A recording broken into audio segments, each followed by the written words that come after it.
നമ്മുടെ പുതിയൊരു വീഡിയോയിലേക്ക് സ്വാഗതം. ഇന്നത്തെ വീഡിയോയിൽ പറയാൻ വേണ്ടി വളരെ പ്രധാനപ്പെട്ട ഇൻഫർമേഷൻ ആണ്. നമുക്ക് എല്ലാവർക്കും അറിയാം, ചില പ്രൊവിൻസിൽ നമുക്ക് ഈസി ആയിട്ട് PR കിട്ടും. അതിനകത്ത് വളരെ പ്രധാനപ്പെട്ട ഒരു പ്രൊവിൻസ് ആണ് സസ്കാൻഷൻ എന്ന് പറയുന്നത്. ഇവർക്ക് SINP എന്ന് പറയുന്ന ഒരു പ്രോഗ്രാം ഉണ്ട്. ഈ പ്രോഗ്രാമിലൂടെ ഒരുപാട് ആൾക്കാർക്ക് ഈസി ആയിട്ട് PR കിട്ടിയിരുന്നു. പക്ഷെ ഇപ്പം ലേറ്റസ്റ്റ് ആയിട്ട് ഇവർ കുറെ അപ്ഡേറ്റ്സ് ഈ ഒരു പ്രോഗ്രാമിൽ കൊണ്ടുവന്നിട്ടുണ്ട്. കുറെ ഫീൽഡിന് ക്യാപ്പ് ഇട്ടിട്ടുണ്ട്. പിന്നെ അത് മാത്രമല്ല, ചില വർക്ക് പെർമിറ്റ് ഹോൾഡേഴ്സിനും ഇന്റർനാഷണൽ സ്റ്റുഡൻസിനും റെസ്ട്രിക്ഷൻസ് ഏർപ്പെടുത്തിയിട്ടുണ്ട് ഈ ഒരു പ്രോഗ്രാമിൽ അപ്ലൈ ചെയ്യുന്നതിന്. അപ്പൊ അത് എന്തൊക്കെയാണ്, ആർക്കൊക്കെ അപ്ലൈ ചെയ്യും, നിങ്ങൾക്ക് എങ്ങനെയാണ് ഈ ഒരു SINPയുടെ പ്രോഗ്രാമിലൂടെ PR കിട്ടാൻ വേണ്ടി ചാൻസസ് ഉള്ളത്, ഏതൊക്കെ ഫീൽഡിലേക്കാണ് അപ്ലൈ ചെയ്യാൻ വേണ്ടിയിട്ട് പറ്റുന്നത് എന്നുള്ള കാര്യങ്ങളാണ് ഇന്നത്തെ വീഡിയോയിൽ നോക്കാൻ വേണ്ടിയിട്ട് പോകുന്നത്. ഒട്ടും തന്നെ സമയം കണ്ട് നമുക്ക് വീഡിയോ സ്റ്റാർട്ട് ചെയ്യാം. ഈ ഒരു SINPയുടെ അണ്ടറിൽ JF പോസ്റ്റ് ചെയ്തിട്ടായിരുന്നു വെച്ചോണ്ടിരുന്നത്. JF എന്ന് പറഞ്ഞു കഴിഞ്ഞാല് ജോബ് അപ്രൂവൽ ഫോം ആയിരുന്നു ഇവർ പോസ്റ്റ് ചെയ്ത് വെച്ചിട്ടുണ്ടായിരുന്നത്. ബട്ട് 27 മാർച്ച് 2025 മുതൽ ഇത് റീ ഓപ്പൺ ചെയ്തിരിക്കുന്നു. അതിനർത്ഥം എന്ന് പറഞ്ഞു കഴിഞ്ഞാൽ ഈ സസ്കാൻഷ്യയിൽ ഉള്ള എംപ്ലോയേഴ്സിന് ഫോറിൻ എംപ്ലോയീസിനെ ഹയർ ചെയ്യാൻ വേണ്ടിയിട്ട് അനുമതി കൊടുത്തു. ആ ഒരു പോസ്റ്റ് മാറ്റി എന്നുള്ളതാണ് ഈ ഒരു JF അപ്രൂവൽ കൊണ്ട് ഇവർ ഉദ്ദേശിക്കുന്നത്. അപ്പം ഇനി മുതൽ ഈ പോസ് ഒന്നുമില്ല ഈ ഒരു പ്രോഗ്രാമിനാണുള്ളത്. ബട്ട് ഇതിനകത്ത് ഇവർ കുറച്ച് റെസ്ട്രിക്ഷൻസ് ഇംപ്ലിമെന്റ് ചെയ്തിട്ടുണ്ട്. ഇതിനകത്ത് ഇവർ പറയുന്നത് പറഞ്ഞു കഴിഞ്ഞാൽ ഒരു 75% എന്ന് പറഞ്ഞു കഴിഞ്ഞാൽ ഈ സസ്കാൻഷ്യയിൽ ഉള്ള ആ ഒരു പ്രൊവിൻസിലും ഉള്ള ആൾക്കാർക്കാണ് ഇവർ ഇനി ഹയർ ചെയ്യാൻ വേണ്ടിയിട്ട് പോകുന്നത്. കാരണം ഒരുപാട് ആൾക്കാർ ഈ ഒരു പ്രോഗ്രാം പോസ് ചെയ്ത സമയത്തും ഒരുപാട് ആൾക്കാർ ഇതിനു വേണ്ടി വെയിറ്റ് ചെയ്ത് അവിടെ നിൽപ്പുണ്ട്. അപ്പം ആ ഉള്ള ആൾക്കാർക്കായിരിക്കും ഇനി ഇപ്പം ഇവർ ഇൻവിറ്റേഷൻസ് കൊടുക്കുന്നത്. ബാക്കി 25% മാത്രമായിരിക്കും പുറത്തുനിന്നുള്ള ആൾക്കാരെ എടുക്കുന്നത്. ഇന്നത്തെ കേസ് എന്ന് പറഞ്ഞു കഴിഞ്ഞാൽ ഒരുപാട് ആൾക്കാർ ഇവര് ഫോറിൻ എംപ്ലോയീസ് ആയിട്ട് ഹയർ ചെയ്യുമായിരുന്നു. ബട്ട് ഇനി മുതൽ അത് പറ്റത്തില്ല. ഈ ഒരു 25% ഉള്ള ആ ഒരു കോട്ടയിൽ മാത്രമേ ഇൻവിറ്റേഷൻസ് കൊടുക്കുകയുള്ളൂ. ബട്ട് ഇത് എപ്പോഴാണ് ഓപ്പൺ ചെയ്യുക, ആർക്കൊക്കെയാണ് കിട്ടുക എന്ന് പറയാൻ വേണ്ടിയിട്ട് പറ്റത്തില്ല. അപ്പൊ അതുകൊണ്ടിട്ടും നിങ്ങൾ ഈ സസ്കാൻഷ്യോന്റെ ഒഫീഷ്യൽ വെബ്സൈറ്റ് ഇടയ്ക്കിടയ്ക്ക് ചെക്ക് ചെയ്യുന്നത് നല്ലതായിരിക്കും. കാരണം ഇൻവിറ്റേഷൻസും ഇതുമായിട്ട് ബന്ധപ്പെട്ടുള്ള അപ്ഡേറ്റ്സിനും ഒക്കെ വേണ്ടിയിട്ടും. ഇനി എന്തൊക്കെ ഫീൽഡിലാണ് ക്യാപ്പ് വന്നിരിക്കുന്നത്, ആർക്കൊക്കെയാണ് വർക്ക് പെർമിറ്റ് ഹോൾഡേഴ്സിനും ഇന്റർനാഷണൽ സ്റ്റുഡൻസിനും എന്തൊക്കെ റെസ്ട്രിക്ഷൻസ് ആണ് വന്നിരിക്കുന്നത് എന്നുള്ള കാര്യം നമുക്ക് നോക്കാം. അതിന് മുൻപായിട്ട് ഇവർ ഒരു 3 ഫീൽഡാണ് പ്രയോറിറ്റൈസ് ചെയ്തിരിക്കുന്നത്. ഈ ഒരു 3 ഫീൽഡിലുള്ള ആൾക്കാർക്കായിരിക്കും ഇവർ ഇമ്പോർട്ടൻസ് കൊടുക്കുന്നത്. ആ ഒരു പ്രൊവിൻസിലും ഈ ഒരു 3 ഫീൽഡിന്റെ അണ്ടറിലാണ് ഒരുപാട് ആൾക്കാരെ വേണ്ടി വരുന്നത്. അപ്പൊ ഏതൊക്കെയാണ് ഫീൽഡ് എന്ന് പറഞ്ഞു കഴിഞ്ഞാൽ, ഓഫ് കോഴ്സ് ഫസ്റ്റ് എന്ന് പറഞ്ഞാൽ ഹെൽത്ത് കെയർ ഫീൽഡാണ്, രണ്ടാമത്തേത് അഗ്രികൾച്ചർ ആണ്, മൂന്നാമത്തേത് സ്കിൽഡ് ട്രേഡ് വർക്കേഴ്സ് ആണ്. ഈ ഒരു 3 കാറ്റഗറിയിലാണ് ഇനി ആൾക്കാരെ ഹയർ ചെയ്യാൻ വേണ്ടിയിട്ട് പോകുന്നത് എന്നാണ് പറയുന്നത്.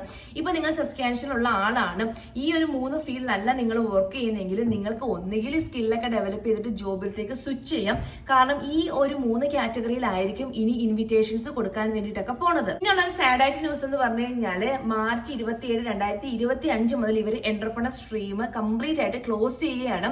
ഈ ഒരു എന്റർപ്രണർ സ്ട്രീമിന്റെ അണ്ടറിൽ 2 കാറ്റഗറിയാണ് വന്നുകൊണ്ടിരുന്നത്. നാഷണൽ എന്റർപ്രണർ സ്ട്രീമും ഉണ്ടായിരുന്നു, പിന്നെ ഉള്ളത് ഫാർമേഴ്സ് എന്റർപ്രണർ സ്ട്രീം ആയിരുന്നു. അപ്പൊ ഈ ഒരു എന്റർപ്രണർ സ്ട്രീമിന്റെ അണ്ടറിലും ഇനി ഇപ്പൊ ഇവർ PR കൊടുക്കുന്നത് കംപ്ലീറ്റ് ആയിട്ട് ക്ലോസ് ചെയ്തിരിക്കുന്നു എന്നാണ് പറയുന്നത് സസ്കാൻഷ്യന്റെ കേസ്. നേരത്തെ നമ്മൾ പറഞ്ഞ മാതിരി ഇവർ ക്യാപ്പ് ഇംപ്ലിമെന്റ് ചെയ്തിട്ടുണ്ട്. അതും 3 ഇൻഡസ്ട്രീസിനാണ് ഇവർ ക്യാപ്പ് ഇംപ്ലിമെന്റ് ചെയ്തിരുന്നത്. കാരണം അതുമായിട്ട് ബന്ധപ്പെട്ട ഒരുപാട് ആൾക്കാർ അവിടെ എണ്ണം കൂടിയിട്ടുണ്ട്. അപ്പൊ അതുകൊണ്ടിട്ടും ഇപ്പൊ തൽക്കാലം ഇവർ ഇതിന്റെ അകത്ത് ക്യാപ്പ് ഇംപ്ലിമെന്റ് ചെയ്യുകയാണ്. അപ്പൊ ഈ ഒരു 3 ഫീൽഡ് എന്ന് പറഞ്ഞു കഴിഞ്ഞാല് ഫുഡ് സർവീസ്, റീറ്റെയില്, ട്രക്കിംഗ്, ഈ ഒരു 3 ഫീൽഡിലാണ് ഇവര് തൽക്കാലത്തേക്ക് ക്യാപ്പ് അനൗൺസ് ചെയ്തിരിക്കുന്നത്.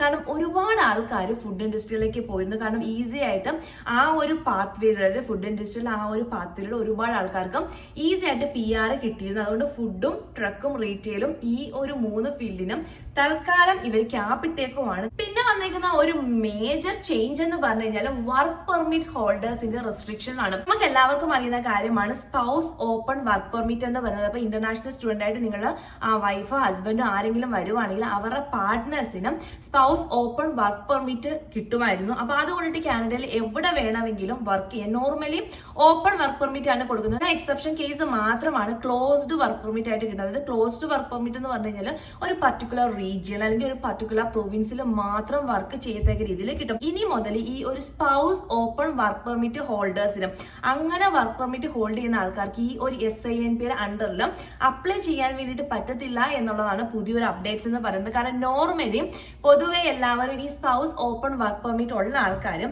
ഈ ഒരു SINB സപ്പോർട്ട് ചെയ്യുന്ന ജോബ് കാറ്റഗറിയിലൊക്കെ കയറിയിട്ട് അതുവഴി PR ഈസി ആയിട്ട് സബ്മിറ്റ് ചെയ്യും. അപ്പൊ അവർക്ക് PR കിട്ടുമ്പോഴത്തേനും സ്റ്റുഡൻസിന് ഓഫ് കോഴ്സ് PR കിട്ടാനും ഇനി മുതൽ ഈ ഒരു സ്പൗസ് ഓപ്പൺ വർക്ക് പെർമിറ്റ് ഹോൾഡേഴ്സിന് ഈ ഒരു SINB അണ്ടറിൽ ആപ്ലിക്കേഷൻ സബ്മിറ്റ് ചെയ്യാൻ വേണ്ടിയിട്ട് പറ്റില്ല എന്നാണ് ഇവർ പറയുന്നത്. ഉള്ള ഒരു അടുത്ത ചേഞ്ച് എന്ന് പറഞ്ഞു കഴിഞ്ഞാൽ സ്റ്റുഡന്റ് കാറ്റഗറിയിലാണ്. അതായത് സ്റ്റുഡൻസിന് ഇവർ കുറച്ച് റെസ്ട്രിക്ഷൻസ് ഇംപ്ലിമെന്റ് ചെയ്തിട്ടുണ്ട്. അതായത് സ്റ്റുഡൻസ് നിങ്ങൾ ഗ്രാജുവേഷൻ കംപ്ലീറ്റ് ചെയ്തിട്ടുണ്ട്, അതിന് DLA അപ്രൂവൽ ആയിട്ടുള്ള യൂണിവേഴ്സിറ്റിയിലായിരിക്കണം, അതായത് ഡെസിഗ്നേറ്റഡ് ലേണിംഗ് ഇൻസ്റ്റിറ്റ്യൂഷനിലായിരിക്കണം നിങ്ങൾ ഈ ഒരു കോഴ്സ് കംപ്ലീറ്റ് ചെയ്തിട്ടുണ്ടായിരുന്നത്. അത് മാത്രമല്ല നിങ്ങൾ ഏത് കോഴ്സാണോ പഠിച്ചത് അതുമായിട്ട് ബന്ധപ്പെട്ടുള്ള ഫീൽഡ് ഓഫ് സ്റ്റഡി ഉള്ള ഒരു ഏരിയയിലായിരിക്കണം നിങ്ങൾ വർക്ക് ചെയ്യുന്നുണ്ടായിരിക്കുന്നത്.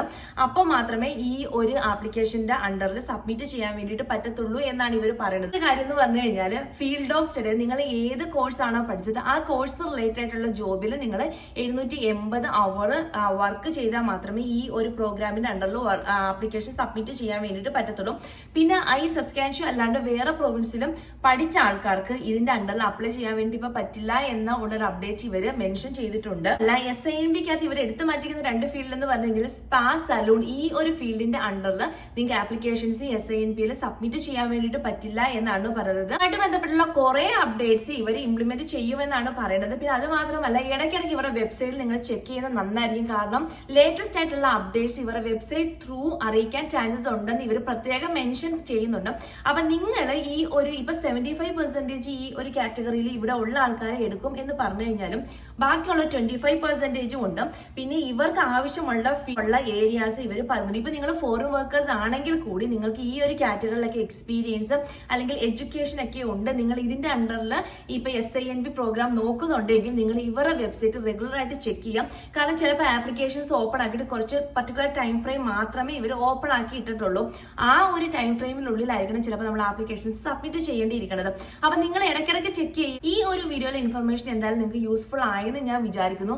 നിങ്ങളുടെ അഭിപ്രായം എന്തായാലും താഴെ കമന്റ് ആയിട്ട് മെൻഷൻ ചെയ്യാം. പിന്നെ നിങ്ങൾക്ക് എന്തെങ്കിലും കാര്യങ്ങൾ അറിയണം, പറയണം, കേൾക്കണം അങ്ങനെ ഉണ്ടെങ്കിൽ അത് മെൻഷൻ ചെയ്യാം. അറിയാവുന്ന കാര്യങ്ങളാണെങ്കിൽ ഷെയർ ചെയ്യാം.